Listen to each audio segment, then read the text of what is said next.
The Motley Patriot here. We're at Antietam Battlefield, and it's a really interesting display here of all the different cannons. And they put all the knowledge together here in a nice, succinct way. Let's take a walk, and I'll show you. So the first cannon here, which I'm familiar with, we actually have seen. You've probably seen a lot of these on different battlefield sites. I've seen this around a lot. Come on a little closer so you can hear me better.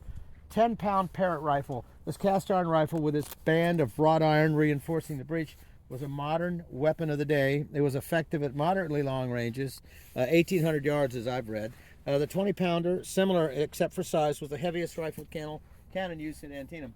So here's that reinforcement around here.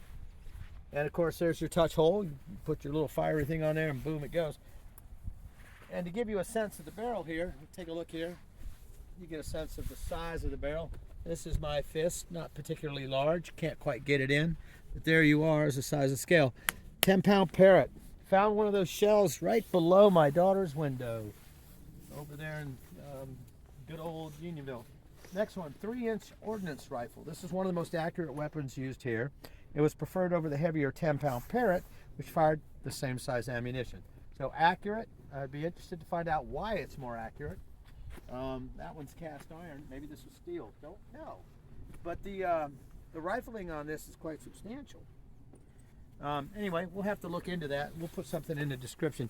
So our guy, John William Clark, noticed that their Wise Battalion had these what they called the Napoleonic cannon. Let me read this to you. Commonly known as the Napoleon, this smoothbore was a favorite artillery piece in both armies throughout the Civil War. Although it was used at moderate range with explosive shells, it was especially effective at short range with canister shot.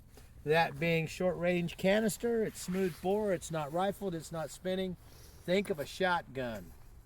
Not a good thing to charge into.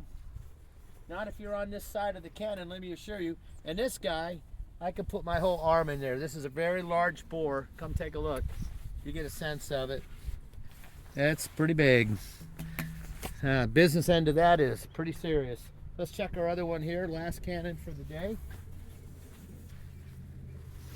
The model 1841 6-pound gun. Although a Mexican War vintage, this smoothbore was still being used by many Confederate batteries at Antietam.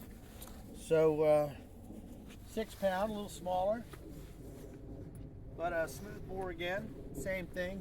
A little smaller, not quite a 3, but not as big as the other. But I can definitely get my fist in this one. So this is closer to a 3.5, 4-inch bore, I guess. But anyway, another smooth bore. So there you go. Anyway, we'll put some information in the description. Again, very sacred ground. Thanks for dialing in.